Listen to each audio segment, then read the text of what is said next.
ನಮಸ್ಕಾರ, ಇದು ರಿಪಬ್ಲಿಕ್ ಕನ್ನಡ. ನಾನು ರಂಜಿತ್ ಶಿರಿಯಾರ್. ಬಾಂಗ್ಲಾದೇಶದಿಂದ ಭಾರತಕ್ಕೆ ನುಸುಳುಕೋರರು ಅಕ್ರಮವಾಗಿ ಬರ್ತಾ ಇದ್ದಾರೆ. ಅಕ್ರಮವಾಗಿ ಬರ್ತಾ ಇರುವ ಬಾಂಗ್ಲಾದೇಶಿಕರ ಹಾಟ್ಸ್ಪಾಟ್ ಬೆಂಗಳೂರಾಗಿದೆ. ನುಸುಳುಕೋರರ ಮೇಲೆ ರಿಪಬ್ಲಿಕ್ ಕನ್ನಡ ಕ್ಯಾಮ್ರಾ ಕಣ್ಣು. ಕತ್ತಲಾಗುತ್ತಿದ್ದಂತೆ ರಸ್ತೆಗಿಳಿತಾರೆ ಇವರು ನುಸುಳುಕೋರರು. ಪಶ್ಚಿಮ ಬಂಗಾಳ ಅಸ್ಸಾಂ ಗಡಿಯಲ್ಲಿ ಅಕ್ರಮವಾಗಿ ಇವರು ಭಾರತಕ್ಕೆ ಎಂಟ್ರಿ ಆಗ್ತಾರೆ. 2,000ದಿಂದ 20,000 ಕೊಟ್ಟು ಗಡಿಯಲ್ಲಿ ಇವರು ಅಕ್ರಮವಾಗಿ ನುಸುಳುಕೊಂಡು ಬರ್ತಾರೆ. ನುಸುಳುಕೋರರನ್ನ ಒಳಬಿಡೋದು ಏಜೆಂಟ್ಗಳಿದ್ದಾರೆ.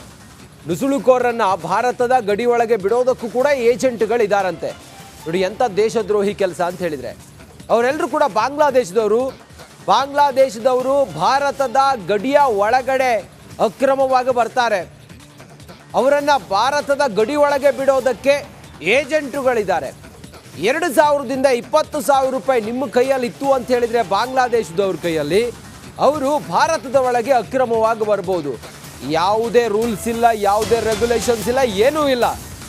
ರಿಪಬ್ಲಿಕ್ ಕ್ಯಾಮ್ರಾ ಮುಂದೆ ನುಸುಳುಕೋರರು ಹೇಳಿದ್ದೇನು? ಗಡಿ ರಾಷ್ಟ್ರ ಬಾಂಗ್ಲಾದೇಶದಲ್ಲಿ ತುಂಬ ಬಡತನ ಇದೆಯಂತೆ. ಹಾಗಾಗಿ ನಾವೆಲ್ಲರೂ ಕೂಡ ಹೊಟ್ಟೆಪಾಡಿಗಾಗಿ ಹೊಟ್ಟೆ ತುಂಬಿಸ್ಕೊಳ್ಳೋದಕ್ಕೆ ಬಾಂಗ್ಲಾದಿಂದ ಭಾರತಕ್ಕೆ ಬರ್ತಾ ಇದ್ದೀವಿ ಅಂತ ಹೇಳ್ತಾರೆ. ನಾವು ಯಾರು ಕೂಡ ಇಲ್ಲಿ ಕಳ್ಳತನ ಮಾಡಲ್ಲ ಅಂತೇಳಿ ಹೇಳ್ತಾರೆ. ಕೇಳಿದರೆ ಕಷ್ಟಪಟ್ಟು ಕೆಲಸ ಮಾಡಿ ಹೊಟ್ಟೆ ತುಂಬಿಸ್ಕೊಳ್ತಿದ್ದೀವಿ ನಾವು. ರಿಪಬ್ಲಿಕ್ ಕ್ಯಾಮ್ರಾ ಮುಂದೆ ಬಾಂಗ್ಲಾ ವಲಸಿಗರು ಒಳಲನ್ನು ತೋಡ್ಕೊಳ್ತಾರೆ. ಆದರೆ ಹೊಟ್ಟೆ ತುಂಬಿಸಿಕೊಳ್ಳೋದು ಓಕೆ, ಆದರೆ ಒಂದು ದೇಶದಿಂದ ಮತ್ತೊಂದು ದೇಶಕ್ಕೆ ಬರೋದಕ್ಕೆ ಕಾನೂನಿದೆ, ಮತ್ತೊಂದಿದೆ. ಹೆಂಗೆ ಇವರು ಅಕ್ರಮವಾಗಿ ಬರ್ತಾರೆ? आप लोग यहाँ पर क्या काम करते हैं? एक कूड़ा का बड़ा कचरे का? हाँ, यही कचरा का काम करता हूँ हम लोग। बीबीएम पर गाड़ी में काम करता है। सुबह बीबीएम पे गाड़ी में इस कॉलोनी में जाता हूँ, इसी कॉलोनी से जाता हूँ। नहीं सर। आप लोग यहाँ पर क्या काम करते हैं? आपका नाम क्या? कहाँ से? कलकत्ता। सच बोल। सच बोल रहा है। आपका नाम क्या है? मेरा नाम लुकमान है, मोहम्मद लुकमान है। कहाँ से हैं आप? हम बांग्लादेश से। किधर बांग्लादेश का? बांग्लादेश खुलना जिला का है। खुलना जिला। आपके साथ कितने लोग आए?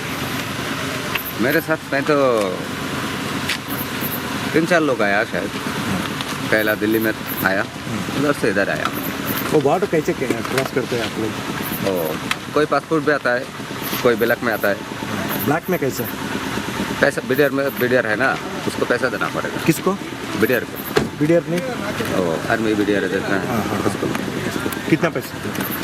कितना वो गरीब बात। आपका नाम क्या है? अलामीन। कहाँ से है? वो बांग्लादेशी के सर। बांग्लादेश। कब आया बैंगलोर?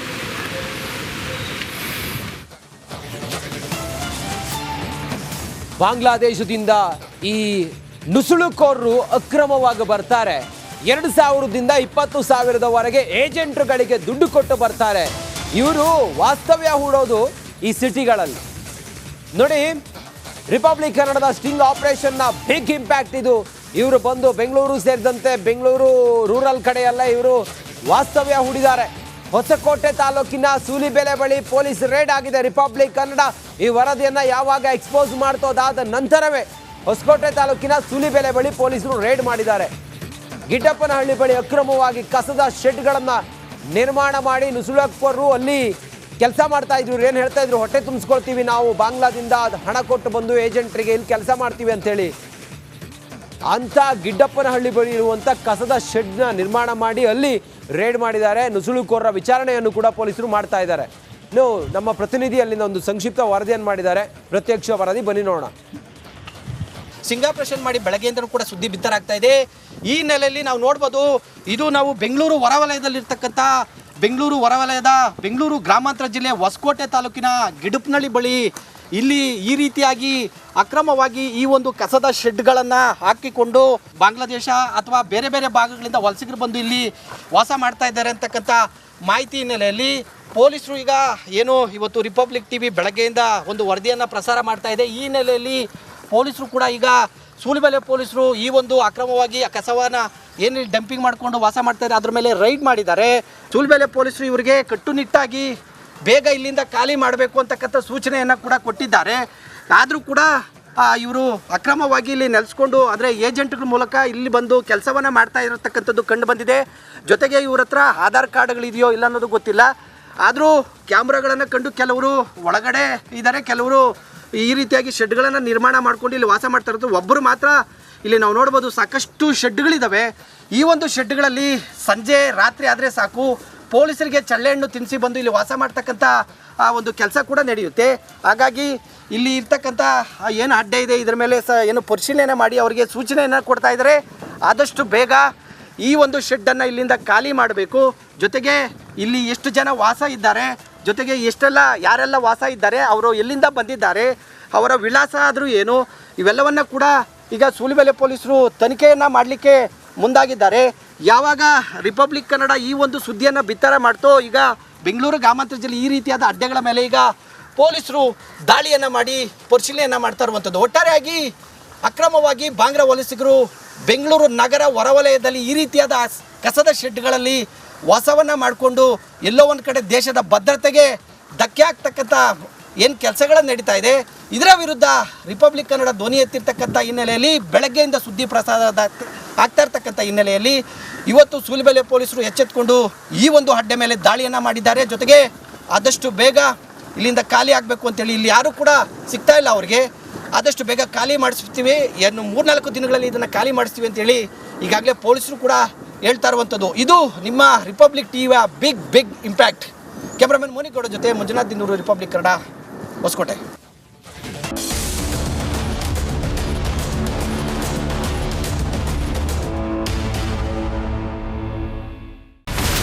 ಇಲ್ಲಿರುವಂತ ಈ ಒಂದು ಗುಡ್ಡ ಕುಸಿದ ಪರಿಣಾಮ ಯಾವ ರೀತಿಯಾಗಿತ್ತು ಅಂತಂದ್ರೆ ಗಂಗಾವಳಿ ನದಿ ಪಕ್ಕದಲ್ಲಿರುವಂತಹ ಉಳುವರ್ ಎನ್ನುವ ಗ್ರಾಮ ಸಂಪೂರ್ಣವಾಗಿ ಇವತ್ತು ನಾಶ ಆಗಿದೆ.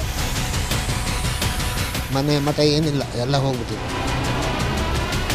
ಇವತ್ತು ರಿಪಬ್ಲಿಕ್ ಕನ್ನಡ ಮಾಡಿದಂತ ಒಂದು ವರದಿಯಿಂದಾಗಿ ಎಚ್ಚೆತ್ತುಕೊಳ್ಳುವಂತ ಕೆಲಸ ಸರ್ಕಾರ ಮಾಡಿದೆ, ಸಚಿವರು ಕೂಡ ಮಾಡಿದ್ದಾರೆ. 2 ಗಂಟೆಗೆ ಸುದ್ದಿ ಮೂಡಿಸಿದ್ದು 6 ಗಂಟೆಗೆ ಎಲ್ಲ ಸಚಿವರು ಮಿನಿಸ್ಟರ್ ಎಲ್ಲ ಬಂದು ಇಲ್ಲಿ ನೋಡೋಗಿದ್ದಾರೆ. ಎಲ್ಲಾ ಜನರಿಗೂ 1,20,000 ಮತ್ತೆ ಅವರಿಗೆ ಮನೆಗೆ 5 ಲಕ್ಷ. ಈ ಸುದ್ದಿಯನ್ನ ಎಲ್ಲ ಒಂದು ಅಧಿಕಾರಿಗಳಿಗೆ ಮೂಡಿಸಿದ್ದಕ್ಕಾಗಿ ರಿಪಬ್ಲಿಕ್ ಕನ್ನಡ ಟಿವಿಗೆ ಧನ್ಯವಾದ ಹೇಳಿ ಇಷ್ಟಪಡ್ತೇವೆ. ಮನೆನೂ ಕೊಡ್ತೇವೆ, ಮಕ್ಕಳಿಗೆ ಶಿಕ್ಷಣಕ್ಕೆ ತೊಂದರೆ ಆಗದೆ ಇದ್ದಂಗೆ ಹೆಲ್ಪ್ ಮಾಡ್ತೇವೆ. 1,20,000 ಮನೆ ಯಾರ್ದ್ರ ಡ್ಯಾಮೇಜ್ ಆಗಿದೆ ಅದನ್ನ ಕೊಡ್ತೀವಿ ಅಂತ ಒಪ್ಕೊಂಡಿದ್ದಾರೆ. ನಮ್ಮ ಕಷ್ಟಕ್ಕೆ ನೀವು ರಿಪಬ್ಲಿಕ್ ಕನ್ನಡದವರಾದಂತ ನೀವು ನೆರವಾಗಿರ್ತೀವಿ ನಾವು ನಂಬಿದ್ದೀವಿ. ಅವರಿಗೆ ಸೂರನ್ನ ಕಲ್ಪಿಸಿಕೊಡೋವರೆಗೂ ಕೂಡ ರಿಪಬ್ಲಿಕ್ ಕನ್ನಡ ಅವರಿಗೆ ಧ್ವನಿಯಾಗಿ ನಿಲ್ಲುವಂತ ಕೆಲಸವನ್ನ ಮಾಡ್ತಾರೆ.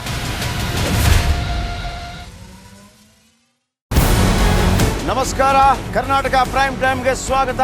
ನಾನು ಜಯಪ್ರಕಾಶ್ ಶೆಟ್ಟಿ. ಇಡೀ ಕರ್ನಾಡು ಇವತ್ತು ರೆಬೆಲ್ ಆಗಿ ನಿಂತಿದೆ. ಈ ಹಗರಣಗಳನ್ನು ಸದನದಲ್ಲಿ ಪ್ರಸ್ತಾಪ ಮಾಡಲು ಕೂಡ ಕಾಂಗ್ರೆಸ್ ಹಿಂದೇಟು ಹಾಕಿದ್ದೇಕೆ? ನಿಮ್ಗೆ ಸಂಬಳ ಅದಕ್ಕೆ, ನಿಮಗೆ ವಾಹನ ಅದಕ್ಕೆ, ನಿಮಗೆ ವೆಪನ್ ಅದಕ್ಕೆ, ನೀವು ಅದನ್ನು ಸೆರೆ ಹಿಡಿಬೇಕಾಗಿತ್ತು. ನೀವು ವಿದ್ಯುತ್ ಬರ ಇದೆ ಅಂತ ಹೇಳ್ತಾ ಇದ್ದೀರಿ, ಎಲ್ಲಿ ಬರ ಇದೆ ನೀವು ಹೇಳಬೇಕು. ಪಾಕಿಸ್ತಾನ್ ಆಕ್ಯುಪೈಡ್ ಕಾಶ್ಮೀರ್ ಅದು ಎಂದೆಂದಿಗೂ ನಮ್ಮದು. 40 ಮೆಷಿನ್ಗಳು ತಂದಿತ್ತು ನೋಟ್ ಎಣಿಸುವುದಕ್ಕೆ, ಅದೇ ಹಾಳಾಯಿತು. ಮಥುರಾದ ಗಲಾಟೆ ಇದೆಯಲ್ಲ, ಅದು ಸ್ಥಳೀಯವಾಗಿ ಕೂತು ಪರಿಹರಿಸಬಹುದಾದಂಥ ಕಾನೂನಿದೆ. ಗ್ಯಾರಂಟಿ ಯೋಜನೆಯಿಂದ ನಷ್ಟ ಆಗಿದೆ, ಲಾಭ ಆಗಿದೆ, ದಯವಿಟ್ಟು ಹೇಳಿ. Dawood Ibrahim most wanted criminal ಯಾವಾಗಾದ ಅಂದರೆ ಇಲ್ಲಿ ತನಕ ಭಾರತ ದೇಶದಲ್ಲಿ ಓರ್ವ ದಲಿತ ಪ್ರಧಾನಿಯಾದಂಥ ಇತಿಹಾಸವೇ ಇಲ್ಲ.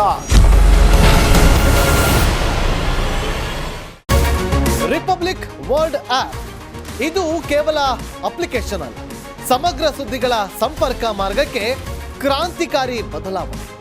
ರಿಪಬ್ಲಿಕ್ ವರ್ಲ್ಡ್ ಆಪ್ ಕೇವಲ ಸುದ್ದಿ ಅಪ್ಲಿಕೇಶನ್ ಅನ್ನ ಪರಿಚಯ ಮಾಡ್ತಾ ಇಲ್ಲ, ಬದಲಾಗಿ ಡಿಜಿಟಲ್ ಸುದ್ದಿ ಬಳಕೆಯ ಹೊಸ ಯುಗಕ್ಕೆ ನಾಂದಿ ಹಾಡ್ತಾ ಇದೆ.